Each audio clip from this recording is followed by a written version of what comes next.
નમસ્તે મિત્રો, રાધે રાધે, જય શ્રી કૃષ્ણ મિત્રો. કેમ છો? મજામાં હશો એ ભગવાનને પ્રાર્થના સાથે ચાલો આજની નવી વાર્તા શરૂ કરીએ. સુમિતા ડ્રોઈંગ રૂમમાં બેઠી પોતાના માં રમાબેનને ધીમેથી બોલી, માં, ભાભી જોડેથી પૈસા કઢાવવા છે ને, બાળકોની સ્કૂલની ફી ભરવાની છે. આ વખતે પપ્પાને તો કહેવું જ નકામું છે. દીકરીની વાત સાંભળીને રમાબેને હા પાડતા કહ્યું, તું ચિંતા ન કર બેટા, તારી ભાભીની નોકરી ક્યારે કામ આવશે. અને આ બધી વાતો રસોડામાં પરાઠા બનાવી રહેલી રુચિ સાંભળી રહી હતી. તેણે મનોમન વિચાર્યું, શું નોકરી છોડી દઉં, તે પિયર જતી રહું? પણ મા પિતાજી શું કહેશે, સમાજ શું કહેશે? શહેરનું આ મકાન તેના માટે પાંજરા જેવું બની ગયું હતું, જ્યાં કોઈ તેનો અવાજ સાંભળવા જ માંગતું ન હતું. પરાઠા બનાવીને તેણે પોતાની સાસુ અને નણંદને પીરસ્યા જ હતા કે ત્યારે જ તેના ફોનની ઘંટડી વાગી. જઈને જોયું તો તેની બહેનપણી પૂજાનો ફોન હતો. ફોન ઉઠાવતા જ તેણે કહ્યું, રુચિ, હું તારા ઘરની સામેના પાર્કમાં બેઠી છું. ક્યારે આવી રહી છે? આ બસ હમણાં જ આવી રહી છું. આટલું કહીને રુચિએ ફોન મૂકી દીધો અને જઈને પોતાની સાસુ રમાબેનને કહ્યું, માજી, હું મારી બહેનપણીને મળવા જઉં છું. તે સામેના પાર્કમાં મારી રાહ જોઈ રહી છે. આટલું કહીને રુચિ દરવાજાની બહાર નીકળી ગઈ. આ બહેનપણીઓ સ્કૂલ કોલેજમાં હોય છે. લગ્ન પછી પણ તેમનો પીછો ન છૂટ્યો. રમાબેને પાછળથી બબડતા રહ્યા. આ બાજુ રુચિના પાર્કમાં પહોંચતા પૂજાએ તેને ગળે લગાવી લીધી અને કહ્યું, તને શું થઈ ગયું છે? તું આટલી નબળી કેવી રીતે થઈ ગઈ? શું જીજાજી સારા નથી કે પછી સાસુ? જો આ બે લોકોનું ઘરમાં સારું હોવું બહુ જરૂરી છે, નહીતર જિંદગી નરક બની જાય છે. આટલું સાંભળતા રુચિની આંખો ભરાઈ આવી. તેને બધું કહી દીધું. સાસુનો કટાક્ષ, નણંદનું સ્વાદ, પતિનું ચૂપ રહી જવું અને સસરાનું મૌન, આ બધાથી હું કંટાળી ગઈ છું. કહેતા કહેતા રુચિનો અવાજ ધ્રુજવા લાગ્યો અને પૂજાનું મન પણ. તું આટલી ભણેલી ગણેલી છે યાર, છતાં આટલી કમજોર કેવી રીતે હોઈ શકે? પૂજાએ તેનો હાથ પકડતા કહ્યું, તો શું કરું પૂજા? પિયર જાઓ તો મા બાપનું માથું ઝૂકી જશે, નોકરી છોડી દઉં તો મારા પગ નીચેથી જમીન ખસી જશે. આ લોકો તો એ જ ઈચ્છે છે. ત્યારે જ પૂજાએ ઠંડી હવાનો ઊંડો શ્વાસ લીધો અને કહ્યું, તારે છોડીને ભાગવાની જરૂર નથી. તારે પોતાના માટે ઊભું રહેવું પડશે. તારી કમાણીનો હક તારે પોતે લેવો જ પડશે. વિશાલ સાથે સીધી વાત કર. બધાને ખબર પડવી જોઈએ કે આ ઘરમાં રુચિ પણ કંઈક છે. જ્યાં સુધી તું ખુદ પોતાના માટે અવાજ નહીં ઉઠાવે, ત્યાં સુધી કોઈ તને નહીં સાંભળે. રુચિએ પોતાની બહેનપણીની વાતો મનમાં ઉતારી લીધી. થોડી વાર પછી પાર્કની બેન્ચ પરથી ઉઠતા પૂજાએ કહ્યું, જે પણ થશે હું તારી સાથે છું અને હા, કોઈ દિવસ તારા ઘરે આવીને ચા પણ પીશ અને તારી સાસુને પણ મળીશ. તો રુચિએ હસતા હસતા આંસુ લૂછ્યા અને કહ્યું, હા, આ વખતે તારી ચા હું નહીં, મારી સાસુ જ બનાવશે. બંને હસ્યા અને પોતપોતાના ઘર તરફ નીકળી ગયા. હવે રુચિએ વિચારી લીધું હતું કે હવે તેણે પોતાની લડાઈ પોતે જ લડવાની છે. તે ઘરે પહોંચી તો તેની નણંદ સુમિતા જતી રહી હતી. ત્યારે સાસુએ કટાક્ષ ભરી નજર નાખીને કહ્યું, નીચે રહો, વાર લગાડી બહુ વાતો કરીને આવી હશે. બહેનપણી સાથે રુચિએ કોઈ જવાબ ન આપ્યો. તે જાણતી હતી કે હવે દલીલ કરવાનો કોઈ ફાયદો નથી. સાંજે વિશાલ ઓફિસનું કામ કરીને લેપટોપ બંધ કરીને સોફા પર આવીને બેઠો જ હતો કે રુચિ પણ તેની પાસે આવીને બેસી ગઈ અને કહ્યું, વિશાલ, મારે તારી સાથે કંઈક વાત કરવી છે. તો વિશાલ ફોન જોતા જોતા કહ્યું, શું થયું? જો વિશાલ, હું હવે મારી સેલરી માજીને નહીં આપું, હું મારા અકાઉન્ટમાં રાખીશ. મારા ખર્ચ માટે, મારી જરૂરિયાતો માટે અને થોડા પૈસા મમ્મી પપ્પાને પણ મોકલીશ. આ સાંભળતા વિશાલ ચોંકીને જોયું. શું મતલબ છે આનો? મમ્મી શું કહેશે? પપ્પા શું વિચારશે? આજે રુચિના અવાજમાં પહેલીવાર ઠેરાવ હતો.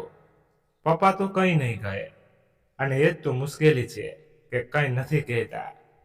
પણ હવે મારે મારું પોતાનું માન સન્માન જાળવવું છે.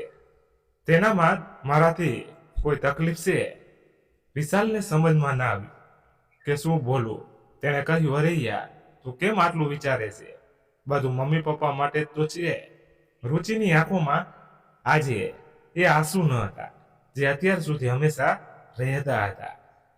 તેની નજર સીધી વિશાલની આંખોમાં હતી. આ બધું મમ્મી પપ્પા માટે જ છે, પણ હું પણ આ ઘરમાં રહું છું. હું પણ માણસ છું. મારી કમાણી, મારી મહેનત છે. હું કંઈ છુપાવી નથી રહી, બસ મારો હક રાખી રહી છું. હવેથી મારા અકાઉન્ટમાં મારી સેલરી આવશે, એ જ યોગ્ય રહેશે. વિશાલ કંઈ કહી ન શક્યો. તે જાણતો હતો કે વાતમાં દમ છે, પણ મા સાથે લડે કોણ? એ જ ખચખચાટ, એ જ આદર. મા શું કહેશે? પણ રુચિએ આ વખતે માના ડરને પોતાના મનમાં ન ઉતરવા દીધો. તેણે સીધું કહી કીધું, તમે માજીને સમજાવી દેજો, કારણ કે હું હવે મારા પૈસા માટે કોઈ જવાબ નહીં આપું. રાત્રે જમતી વખતે રમાબેને ફરી એ જ વાત છેડી. રુચિ વહુ, આવતા અઠવાડિયે સુમિતાના બાળકોની ફ્રી ભરવાની છે. તારી સેલરી ક્યાં સુધીમાં આવશે? તો રુચિએ આજે પહેલીવાર નજર ઊંચી કરીને કહ્યું, માજી, ફ્રીની વાત સુમિતા દીદી સાથે કરી લો. મારી સેલેરી મારા અકાઉન્ટમાં જ રહેશે. જે જરૂર હશે તે હું જોઈ લઈશ, પરંતુ મારી મહેનતની પૂરી રકમ હવે હું નહીં આપું. આ સાંભળીને રમાબેનનો હાથ મોઢામાં કોળિયું લેતા લેતા અટકી ગયો અને ગુસ્સાથી કહ્યું, આ શું વાત થઈ? સાસરે વહુ આવા જવાબ આપે છે? શું? ત્યારે રુચિએ શાંતિથી કહ્યું, માજી, વહુ જવાબ નથી આપતી. વહુ ઘર સંભાળે છે, પણ હવે પોતાને પણ સંભાળવું પડશે. મારે પણ મારું આત્મસન્માન જોઈએ છે. આખો હોલ જાણે સન્નાટામાં ડૂબી ગયો. વિશાલે નજર ઝુકાવી લીધી, પરંતુ રુચિને લાગ્યું કે આજે પહેલીવાર તેણે પોતાનો જ અવાજ સાંભળ્યો હોય. રમાબેન તો તે રાત્રે શાંતિથી સૂઈ જ શક્યા નહીં. તેમના મનમાં વારવાર રુચિના શબ્દો ગુંજી રહ્યા હતા, મારી સેલેરી મારા અકાઉન્ટમાં જ રહેશે. તેમની નજરોમાં વહુનું આ રીતે હક જતાવો સહનબા બહાર હતું. સવાર થતાં જ તેમણે પોતાની દીકરી સુમિતાને ફોન લગાવ્યો. સુમિતા બેટા, કાલે જ આવી જજે. વહુએ ઘર માથે લીધું છે, તારે તેને સમજાવવું પડશે. સુમિતાને પણ મોકો જોઈતું હતું પિયરમાં રહેવા અને પોતાની વાત મનાવવાનો. તેણે તરત જ કહ્યું, માં, તમે ચિંતા ન કરો, હું જોઈ લઈશ. ભાભીને બીજા દિવસે સવારમાં સુમિતા ફરી એ જ રીતે સુટકેસ લઈને આવી ગઈ અને ડ્રોઈંગ રૂમમાં બેસીને તેણે અવાજ આવ્યો, ભાભી ક્યાં છો? બહાર આવો તો જરા. તો રુચિએ કિચનમાંથી બહાર નીકળીને સુમિતાને નમસ્તે કર્યું, પણ સુમિતાએ નમસ્તેનો જવાબ ન આપીને સીધો સવાલ કરી દીધો, ભાભી, હું આ શું સાંભળી રહી છું? તમારી સેલરી તમે પોતાની પાસે રાખશો તો અમે કોના છીએ? પછી તો રુચિએ શાંત અવાજમાં કહ્યું, તમે મારા પોતાના છો દીદી, પણ હું મારી મહેનત કોઈની જોડીમાં નાખવા માટે નથી કમાતી. આ સાંભળતા સુમિતાએ કટાક્ષ કર્યો, વહુ થઈને પિયરની વાતો શીખવી રહી છે. મારો ખર્ચો, બાળકોની ફ્રી, આ બધું કેવી રીતે પૂરું થશે? એટલામાં રમાબેન પણ ત્યાં આવી ગયા. જો બેટા, આ જ સાંભળવાનું બાકી રહી ગયું હતું. હવે આ આપણા પણ હુકમ ચલાવશે. આ સાંભળીને સુમિતાએ પણ આગમાં ઘી નાખ્યું. માં, આમ તો ઘર તૂટી જશે. ભાભીને સમજાવો, નહીતર હું ચૂપ નહીં બેસી રહું. બંને મા દીકરીની વાતો સાંભળીને રુચિએ ડર્યા વગર કહ્યું, ઘર કઈ મારી સેલરીથી નથી ચાલતું, તેથી ઘર ચાલે છે બધાના સાથથી. હું પણ બધાનો સાથ આપીશ, પણ ગુલામી નહીં કરું. ત્યારે મહેન્દ્રભાઈ પણ ત્યાં આવી ગયા. તેમણે માહોલ ઠંડો કરવાની કોશિશ કરી. રુચિ બેટા, આવી વાતો આમ બધાની સામે કેમ? તું વિશાલ સાથે વાત કર, અમે બધા બેસીને જોઈ લઈશું. પણ રમાબેને વચ્ચે જ રોકી દીધા. નહીં જી, વહુએ ઘરની ઇજ્જત માટીમાં ભેળવી દીધી છે. હવે તો પંચાયત થશે. મોહલ્લાના 5 વડીલો આવશે, ત્યારે જોઈશું કે કોની ભૂલ છે. રુચિ ચૂપચાપ ઊભી રહી, પરંતુ આ વખતે તેના દિલમાં ડર ન હતો. તેને ખબર હતી કે જે સાચું છે તે જ તેને બચાવશે. સાંજે મોહલ્લાના 5 વડીલોને બોલાવી લીધા. રમાબેને બધાની સામે લાંબુ ચોડું દુઃખ રડ્યું. અમે વહુને દીકરી બનાવીને રાખી, અને હવે આ અમારી ઇજ્જત ઉછાળી રહી છે. દીકરો કમાય છે, વહુ કમાય છે, છતાં અમારે તાણા સાંભળવા પડે છે. સુમિતાએ પણ આંસુ વહાતા કહ્યું, મારે બાળકો માટે પૈસા જોઈતા હતા. ભાભીએ ના પાડી દીધી. શું હું મારા પિયરમાં આટલો પણ હક નથી જતાવી શકતી? બધાની વાતો સાંભળીને શર્માજીએ રુચિ તરફ જોયું. બેટા, તું પણ કંઈ કહેવા માંગે છે? તો રુચિએ પોતાની બધી હિંમત ભેગી કરીને કહ્યું, મેં કંઈ ખોટું નથી કર્યું અંકલજી. મેં બસ એટલું જ કહ્યું કે મારી મહેનતની કમાણી મારી પાસે રહેશે. હું ઘર ખર્ચમાં ભાગ આપીશ, પણ પોતાના માટે પણ થોડું બચાવીશ. શું આ ખોટું છે? ત્યારે શર્માજીએ કહ્યું, બિલકુલ સાચી વાત છે બેટા. ભણેલી ગણેલી વહુ છે, નોકરી નકરી કરી રહી છે, તો તેનો પણ હક બને છે. વહુ કોઈ મિશન નથી હોતી. ત્યારે પાસે બેઠેલા ગુપ્તાજીએ મહેન્દ્રભાઈ તરફ જોતા કહ્યું, ભાઈ, હવે જમાનો બદલાઈ ગયો છે. વહુને પણ સન્માન જોઈએ. ઘર ત્યારે જ ચાલશે જ્યારે તમે તેને દીકરીની જેમ બરાબરીમાં રાખશો, ગુલામ નહીં. પછી તેમણે સુમિત્ર તરફ જોતા કહ્યું, બેટા, તારા બાળકોની ફી તારી ભાભી કેમ ભરશે? શું તું પણ તારી નણંદના બાળકોની ફી ભરે છે? આ સાંભળીને રમાબેનના ચહેરાનો રંગ ઉડી ગયો. તેમણે તો પંચાયતથી એ જ આશા હતી કે બધા તેમના પક્ષમાં બોલશે, પણ ઉલટો નિર્ણય સાંભળીને તેમનો ગુસ્સો 7મા આસમાને ચડી ગયો. સુમિતાએ ગુસ્સામાં પોતાની સૂટકેસ પેક કરી, હું પાછી જતી રહીશ. આવા ઘરમાં નથી રહેવું જ્યાં ભાભીનું રાજ ચાલે. રુચિએ આજે જ પહેલી વાર લાંબો શ્વાસ લીધો. તેને લાગ્યું આ લડાઈમાં તે એકલી નથી રહી. હવે સાચું તેની સાથે છે. મહેન્દ્રભાઈ ચૂપ હતા. રૂમમાં સન્નાટો છવાઈ ગયો. વિશાલ ત્યાં જ ઊભો હતો. તેની પણ હિંમત જવાબ આપી ગઈ. ત્યારે સુમિતાએ કટાક્ષ કર્યો, કાન ખોલીને સાંભળી લો. ભાભી, કાં તો તમે મારા બાળકોની ફ્રી માટે પૈસા આપશો, કાં તો આ ઘરથી જતા રહેશો. આ મારું પિયર તમે બહારના છો. આ સાંભળીને રુચિનું લોહી ઉકળી ઉઠ્યું. તેણે ઊંચા અવાજે કહ્યું, સુમિતા દીદી, ભલે આ ઘરમાં હું વહુ બનીને આવી હતી, પણ હવે આ મારું પણ ઘર છે. તમારું પિયર હશે, પણ હવે આ જ મારું ઘર છે. હું ક્યાંય નહીં જાઉં, અને ન તો મારી સેલરી છોડીશ. મારી પણ પોતાની ઇજ્જત છે. ત્યારે રમાબેને ફરી પંચાયતની ધમકી આપી, વહુ, વધારે જીભ ના ચલાવ. આ વખતે આખી કોલોનીમાં જણાવી દઈશ કે અમને કેવી વહુ મળી છે. તો રુચિએ જવાબ આપ્યો, ઠીક છે માજી, કહી દો બધાને, અને એ પણ કહી દેજો કે વહુ સ્કૂલમાં બાળકોને ભણાવે છે, સેલરી લાવે છે, ઘર ચલાવે છે, અને બદલામાં તેને શું મળે છે. હવે હું ચૂપ નહીં રહું. ત્યારે સુમિતાએ ગુસ્સામાં પોતાની સુટકેસ ઉઠાવી અને ત્યાંથી નીકળી ગઈ.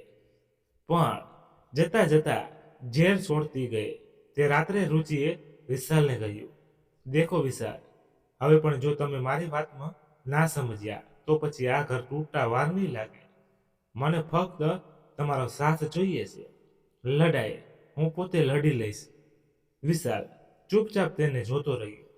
કદાચ પહેલીવાર તેણે પોતાની ખામોશી ભારે લાગવા લાગી હતી. સુમિતાના પાછા ગયા પછી પણ રમાબેન ચૂપ ન બેઠા. હવે તેમની નવી રણરીતિ હતી. મોહલ્લાની સ્ત્રીઓમાં, સગાવાલામાં વહુને બદનામ કરવી. બીજા દિવસે તેમણે પોતાની જૂની બહેનપણી મોહિનીબેનને ફોન કર્યો. બહેન, તમને તો બધું ખબર જ છે. અમારા ઘરમાં કેવી વહુ આવી છે. તે મીઠું જરૂર બોલે છે, પણ કામ જુઓ, સેલરી પર કબજો કરીને બેસી ગઈ છે. દીકરો સારો છે, પણ બિચારો કંઈ કહી શકતો નથી. ધીમે ધીમે કોલોનીમાં વાતો ફેલાવવા લાગી. પડોસણ આવીને કટ કરી જતી. વહુ મોટી કમાણી કરી રહી છો, જે હવે ઘરમાં પણ રાજ કરશો.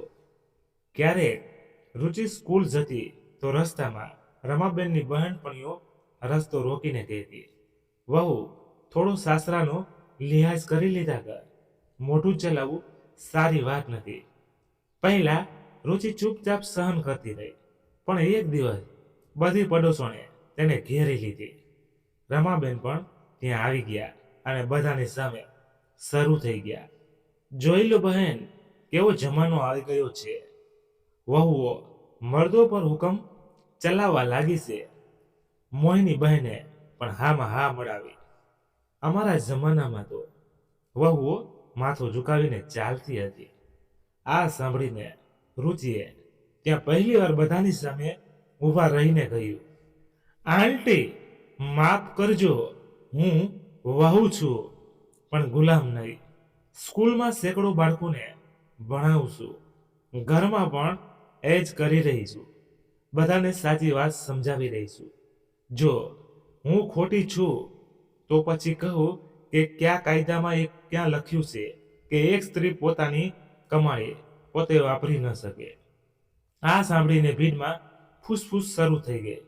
કેટલીક સ્ત્રીઓના ચહેરા પર સન્નાટો હતો, કારણ કે તેમના મનની પણ દબાયેલી વાત હતી, જે આજે કોઈએ બોલી દીધી હતી.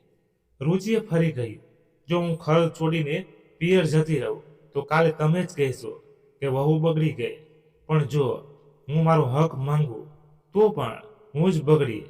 તમે જ કહો, સાચું શું છે? આ સાંભળીને મોહિનીબેન આશ્ચર્યચકિત થઈ ગયા. હવે તેમની પાસે કોઈ જવાબ ન હતો. ત્યારે રમાબેન વચ્ચે જ કહ્યું, વહુ, હવે તું અમને શીખવાડીશ કે શું સાચું અને શું ખોટું છે. તો રુચિએ બહુ સન્માનથી કહ્યું, માજી શીખવાડવાની નથી માંગતી, બસ એટલું જ ઈચ્છું છું કે તમે સમજો કે વહુ પણ દીકરી હોય છે. દીકરીને ભણાવીને મા બાપે મારું સપનું પૂરું કર્યું. હવે હું મારો હક પોતે લઈશ. બધી સ્ત્રીઓ ચૂપ થઈ ગઈ. કોઈએ રમાબેનના પક્ષમાં કંઈ ન કહ્યું. ઉલટું બે ત્રણ સ્ત્રીઓએ રુચિને કહ્યું, વહુ તે સાચી વાત કહી. કાશ અમે પણ આમ બોલી શકતા. રુચિને લાગ્યું કે તેની લડાઈ હવે ફક્ત તેની નથી રહી. સ્ત્રીઓના મનમાં ક્યાંક ને ક્યાંક આ અવાજ પહેલાથી જ હતો, બસ કોઈ બોલતું ન હતું. તે રાત્રે રમાબેન એકલા પોતાના રૂમમાં બેઠા હતા અને મનોમન એક નવી સાજિશ રચી રહ્યા હતા કે હવે મોહલ્લાની પંચાયતથી પણ કોઈ ફાયદો ન થયો તો તેમણે છેલ્લો દાવ રમ્યો અને સીધા રુચિના પિતા મહેશભાઈને ફોન લગાવ્યો. હેલો, નમસ્તે ભાઈ. જુઓ, તમારી દીકરીએ ઘરમાં કેવો માહોલ બનાવી દીધો છે. તમારે તો દીકરીને સમજાવવી જોઈતી હતી. હવે તમે જાઓ અને તેને સમજાવીને લઈ જાઓ. અમને આવી વહુ નથી જોઈતી. રુચિતાના પિતા મહેશભાઈ એક સીધા સાધા માણસ હતા, પરંતુ મનથી બહુ મજબૂત હતા. તે સાંભળતા રહ્યા અને રમાબેન બોલતા રહ્યા. અમે તો દીકરી બનાવીને રાખી, પણ તેને તો બસ પોતાની સેલેરી અને પોતાના પિયરની પડી છે. અમારાથી તો હવે સંભળાશે નહીં. ત્યારે મહેશભાઈએ ધીમેથી કહ્યું, બહેનજી, અમે કાલે જ આવી રહ્યા છીએ, પછી બેસીને વાત કરીશું.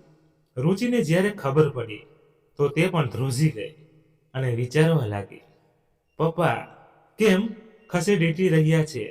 આ લોકો પપ્પાની ઇજ્જત માટીમાં ભળી જશે. પણ માએ ફોન પર જ તેને સમજાવી દીધું દીકરી, ડરતી નહીં. આ વખતે તારા પપ્પા ચૂપ નહીં રહે. તે કંઈ ખોટું નથી કર્યું. બીજા દિવસે સવારે મહેશભાઈ પોતાની પત્ની સાથે આવ્યા તો રમાબેન ફરી એ જૂનું રડવું કકડવું શરૂ કરી દીધું. ભાઈ, જોઈ લો, તમારી દીકરી છે. હવે તમે જ કહો કે ઘરમાં આવી રીતે ચાલે છે? ઘરમાં વહુ પોતાના પૈસા પોતાની પાસે રાખશે તો અમે કેવી રીતે નિભાવીશું? મહેશભાઈએ પહેલા ચૂપચાપ રુચિને જોઈ, પછી રમાબેન તરફ સીધી નજર અટકાવી. બહેનજી, અમે અમારી દીકરીને નોકરી કરવા માટે મોકલી હતી અને ઘર સંભાળવા માટે, પણ અમે તેને ભણાવી ગણાવીને એટલે હતી કે કોઈ તેને પૈસા માટે મજબૂર ન કરે. ત્યારે પાસે બેઠેલા મહેન્દ્રભાઈએ ધીમા અવાજમાં કહ્યું, મહેશભાઈ, તમે તો સમજદાર માણસ છો. વહુએ મોહલ્લામાં વાત ફેલાવી દીધી છે. સમાજ શું કહે છે? તો મહેશભાઈ મલકી ઉઠ્યા. સમાજ ત્યારે શું કહેતો? ભાઈ, જ્યારે મારી દીકરી પિયરમાં બેઠી હોય ત્યારે આ સમાજ કહે કે વહુ ટકી ના શકી. આજે જ્યારે તે પોતાના પગ પર ઊભી છે તો તમે ઈચ્છો છો કે તે ભીખ માંગે. માફ કરજો, મારી દીકરી પણ મારી જેમ માથું ઊંચું કરીને જીવશે. ત્યારે રુચિની માએ પણ ધીમેથી કહ્યું, બહેનજી, અમે અમારી દીકરીને બધું શીખડાવ્યું છે, પણ તે કોઈની ગુલામી નહીં કરે. તમારી સાથે પ્રેમ કરશે, સેવા કરશે, પણ હક છીનવશો તો ઊભી થઈ જશે. આ સાંભળીને રમાબેનનો ચહેરો ફીકો પડી ગયો. સુમિતાએ ફોન પર બધું સાંભળી લીધું હતું. તેણે ફરી દખલ દેવાની કોશિશ કરી. પપ્પાજી, તમે કેમ નથી સમજતા? આવી વહુ તો ઘર તોડી દેશે. તો મહેશભાઈએ સુમિતાને પણ પલટતો જવાબ આપ્યો, દીકરી, ઘર વહુ નથી તોડતી, ઘરને સ્વાર્થ તોડે છે. મારી દીકરી પર આંગળી ઉઠાવતા પહેલા પોતાના ઘરમાં ઝાંખીને જો. આ સાંભળીને રૂમમાં ફરી એ સન્નાટો છવાઈ ગયો. રમાબેન પાસે હવે કોઈ જવાબ ન હતો. મહેન્દ્રભાઈએ પણ પહેલી વાર માથું ઝુકાવી લીધું. થોડી વાર પછી મહેશભાઈએ ઉઠતા પોતાની દીકરીનો હાથ પકડ્યો. દીકરી, હવે ડરતી નહીં. આ ઘર તારું પણ છે. તું ઇજ્જતથી રહે. કોઈ હક છીનવે તો અવાજ ઉઠાવ. અમે તારી સાથે છીએ. પણ પિયર ત્યારે જ પાછી ફરજે જ્યારે તારું મન હોય, મજબૂરીમાં નહીં. રુચિની આંખોમાં આંસુ વહી નીકળ્યા. પણ આ વખતે આ આંસુ કમજોરીના નહીં, પણ પોતાના માતા પિતા પર ગર્વના હતા. મહેશભાઈ અને તેમની પત્નીના પાછા ફર્યા પછી ઘરમાં એક અજીબ ખામોશી છવાઈ ગઈ. રમાબેન પોતાની હારને પચાવી શકતા ન હતા. તેમણે નક્કી કરી લીધું કે જો રુચિને તોડવી છે તો પહેલા વિશાલને તોડવો પડશે. રાતના જમ્યા પછી તેમણે વિશાલને પોતાના રૂમમાં બોલાવ્યો. વિશાલ બેટા, અહીં બેસ, કંઈક જરૂરી વાત કરવી છે. વિશાલ ચૂપચાપ બેસી ગયો. માની આંખોમાં એ જ આંસુ હતા જેનાથી તે બાળપણથી પીગળતો આવ્યો. જો બેટા, આ બધું શું થઈ રહ્યું છે? વહુ આખું ઘર માથે ચડાવી લીધું. મોહલ્લામાં મારી ઇજ્જત માટીમાં ભેળવી દીધી છે. હવે તું જ કંઈક કર. તું જ તેને સમજાવ, નહીતર આ ઘર તૂટી જશે. બેટા, માની વાત સાંભળતા જ વિશાલના મનમાં બાળપણની બધી યાદો ફરવા લાગી. માએ ભણાવ્યો, મોટો કર્યો, લગ્ન કરાવ્યા, પરંતુ એ જ પડે તેને યાદ આવ્યું રુચિની એ થાકેલી આંખો. સ્કૂલથી આવીને રસોડામાં કલાક સુધી ઊભું રહેવું અને પછી સાસુ અને નણંદના તાણા સાંભળવા. વિશાલે ધીમેથી કહ્યું, માં, શું તમે સાચે જ ઈચ્છો છો કે ઘર બચી રહે? તો રમાબેન બોલ્યા, તો બીજું શું કહું? હું મારું ઘર તૂટતું જોઈશ. વિશાલના અવાજમાં પહેલી વાર હિંમત હતી. તો પછી તમે વહુને તેનો હક આપો માં. તે કંઈ ખોટું નથી કરી રહી. રુચિ બસ પોતાના પૈસા પર હક માગે છે. તમે વિચારીને જુઓ, તે આપણા બધા માટે તો કરી રહી છે. નોકરી પણ કરે છે અને પાછી આવીને ઘર પણ સંભાળે છે. છતાં પણ તેને દુશ્મન કેમ સમજી રહ્યા છો? માં દીકરાની વાતો સાંભળીને રમાબેને ગુસ્સાથી કહ્યું, મતલબ હવે તું પણ તારી માને જ સમજાવીશ? હું જ ખોટી થઈ ગઈ? તો વિશાલે ધીમેથી કહ્યું, માં તમે ખોટા નથી, પણ તમે જે કરી રહ્યા છે તે ખોટું છે. જો માં, હું હવે ચૂપ નહીં રહું. રુચિ મારી પત્ની છે, તેનો હક છે મારા પર. હું હવે તેની સાથે અન્યાય નહીં થવા દઉં. એટલે તમને પણ કહી રહ્યો છું કે હવે તેને હેરાન ન કરો. આ સાંભળીને રમાબેનનો ગુસ્સો ફાટી પડ્યો. તો હવે વહુના કહેવા પર તું મા સાથે પણ લડીશ? તો વિશાલે કહ્યું, જો જરૂર પડી તો જરૂર લડીશ માં, કારણ કે આ જ સાચું છે. આ સાંભળીને રમાબેનને લાગ્યું કે જાણે તેના પગ નીચેથી જમીન ખસી ગઈ હોય. તે ચીખી ઉઠ્યા, હા ઠીક છે, જા તારી પત્ની પાસે માની કોઈ કિંમત જ નથી રહી. આ સાંભળીને વિશાલે માથું ઝુકાવ્યું. પછી કહ્યું, માં તમે જ મારી માં છો, તમે જ આ ઘરની ઇજ્જત છો, પણ વહુને પણ ઇજ્જત જોઈએ. હવે આ ઘર બંનેની ઇજ્જતથી ચાલશે. આટલું કહીને વિશાલ ત્યાંથી ઉઠ્યો અને સીધો પોતાના રૂમમાં જતો રહ્યો. રુચિ પુસ્તક વાંચી રહી હતી. તેણે વિશાલને જોતા જ કહ્યું, શું કહ્યું માજીએ? તો વિશાલે કહ્યું, કંઈ નહીં, પણ હવે હું તારી સાથે છું. હવે જે થશે આપણે બંને મળીને જોઈશું. તે રાત્રે પહેલી વાર રુચિને લાગ્યું કે કોઈ તો છે તેની સાથે જે તેના ખંભે ખંભો મિલાવીને ઊભો છે. આ બાજુ રમાબેનને સમજ નહોતું આવી રહ્યું કે જે ઘર તેમણે વસાવ્યું હતું તે જ હવે તેમના હાથેથી કેમ સરકી રહ્યું છે. બીજી સવારે ઘરમાં એક અજીબ ખામોશી હતી. નાસ્તાના ટેબલ પર વિશાલે બધાની સામે કહ્યું, માં, પિતાજી, અમારે તમારી સાથે કંઈક વાત કરવી છે. રમાબેને આટલું સાંભળ્યું કે તેઓ બોલી પડ્યા, લો હવે દીકરો પણ વહુની તરફથી સવાલ કરશે. ત્યારે વિશાલે કહ્યું, માં, સવાલ નહીં, એક નિર્ણય છે. હવેથી ઘરનો પૂરો ખર્ચ હું અને રુચિ બંને મળીને જોઈશું. મારી સેલેરી અને રુચિની સેલેરી બંનેનો હિસાબ સાફ રહેશે.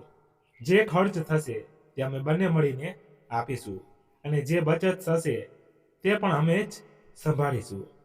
ત્યારે મહેન્દ્રભાઈએ અખબાર નીચે મૂક્યો અને કહ્યું, આખરે ખરાબ શું છે? આમાં તમે લોકો જ કમાવ છો.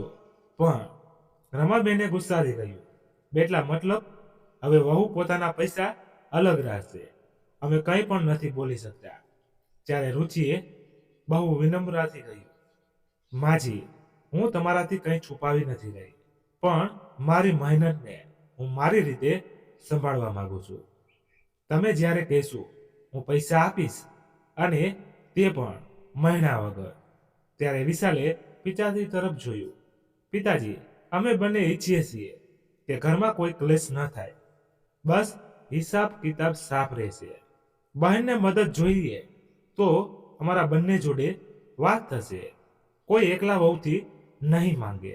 આ સાંભળીને મહેન્દ્રભાઈએ ઊંડો શ્વાસ લીધો. તેમને આ વાત સાચી લાગી, પણ રમાબેનની આંખોમાં આંસુ હતા. મને તો લાગે છે કે હવે આ ઘરમાં મારી કોઈ જગ્યા જ નથી બચી. આ સાંભળીને રુચિ આગળ વધીને સાસુનો હાથ પકડ્યો અને કહ્યું, માજી, તમે તો માં છો, ઘરની ઇજ્જત છો, તમને કોઈ હટાવી નથી શકતું, પણ વહુને પણ એ ઇજ્જત જોઈએ. રમાબેન પાસે હવે કોઈ શબ્દો બચ્યા ન હતા. તે ચૂપચાપ ઉઠીને પોતાના રૂમમાં જતા રહ્યા. તો થોડી વાર પછી રુચિએ તેમની પાસે આવીને કહ્યું, માજી, હું તમારું ઘર નથી તોડવા માંગતી, હું તો બસ તેને વસાવવા માંગુ છું. જ્યારે પણ તમને મારો પ્રેમ જોઈએ, હું અહીં જ છું, તમારી પાસે. રમાબેનની આંખો ભીની થઈ ગઈ. હવે ઘરમાં કોઈ દલીલ ન હતી, કોઈ પંચાયત નહીં, પરંતુ ઘરમાં એક અનોખો બદલાવ હતો. રમાબેન આખો દિવસ ચૂપ રહેવા લાગ્યા. તેમની દીકરી સુમિતા પણ હવે પોતાના પતિ સાથે સાસરે જ રહેતી હતી. હવે તેનું આવવું જવું પણ ઓછું થઈ ગયું હતું. વિશાલ ઓફિસથી આવતો તો રુચિ સાથે રસોડામાં મદદ કરતો. આ બધું રમાબેનને ખૂસતું તો હતું, પણ ક્યાંક ને ક્યાંક દિલે એ માની લીધું હતું કે વહુ ખોટી નથી. એક દિવસ સાંજે વરસાદ વરી રહ્યો હતો, તો રમાબેન પોતાના રૂમમાં એકલા બેઠા હતા. ત્યારે રુચિએ ચા બનાવીને લઈ આવી. માજી, ચા પી લો. તો રમાબેને કપ તરફ જોયું, પછી વહુ તરફ જોતા કહ્યું, તું કેમ લાવી છે ચા? તને તો કોઈ ચિંતા જ નથી ને મારી તો. રુચિએ મલકીને કહ્યું, મારી ચિંતા છે એટલે તો લાવીશું. તમારાથી હક લીધો છે, પ્રેમ કેમ નથી છીનવ્યો? આ સાંભળીને રમાબેનની આંખો સહેજ ભીની થઈ ગઈ. તેમણે ચાનો કપ ઉઠાવ્યો અને રુચિ તરફ જોતા કહ્યું, વિચાર્યું, આ એ જ છોકરી છે જેને તેઓ પારકી સમજતા રહ્યા, પણ અસલમાં તો આ છોકરીએ મને પારકી થવાથી બચાવી લીધી. તેમણે ચૂપચાપ ચાનો ઘૂંટડો લીધો. તો આધુનિક ઘરમાં હટે સહેજ શાંતિ આપી સારી ચા છે. તેમણે ધીમેથી કહ્યું. તો રુચિ મલકીને બોલી, કાલથી રોજ બનાવીશ માજી, બસ તમે બેસીને પીજો, પણ મહેણા છોડી દેજો. આ સાંભળીને રમાબેનની આંખો ભરાઈ આવી. તેમણે ચૂપચાપ રુચિના માથા પર હાથ મૂકી દીધો. મને માફ કરી દેવો, હો મારાથી ભૂલ થઈ ગઈ. તો રુચિએ રમાબેનનો હાથ પોતાના હાથમાં લીધો અને કહ્યું, માફી કઈ વાતની માજી, તમે તો માં છો અને માં પોતાના બાળકોથી ક્યારેય માફી નથી માંગતી. તમારાથી તો બસ અમને દુઆ જોઈએ. વરસાદની એ સાંજ ઘરની અંદર એક નવા હવામાનને જન્મ આપી ગઈ.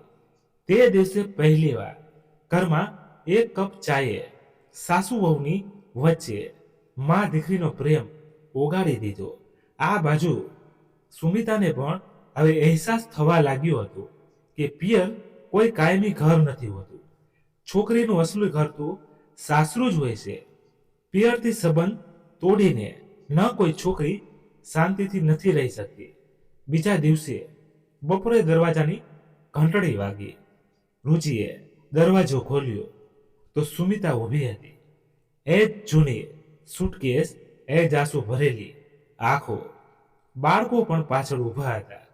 ગમગીન રુચિએ ચોંકીને કહ્યું, સુમિતા દીદી.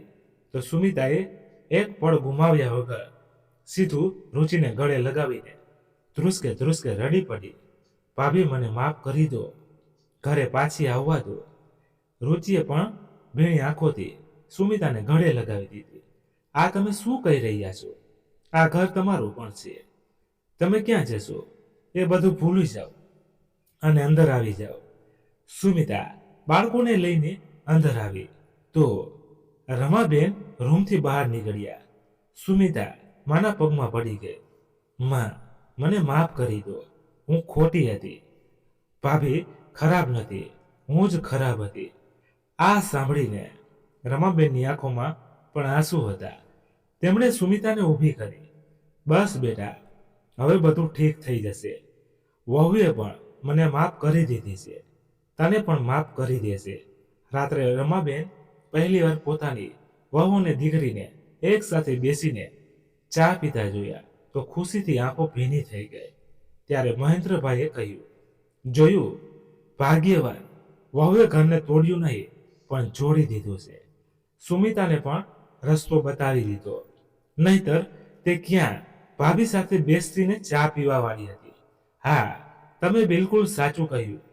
વહુએ મને પણ અરીસો દેખાડી દીધો, નહીતર હું તો આ ઘરને તોડી બેઠી હતી.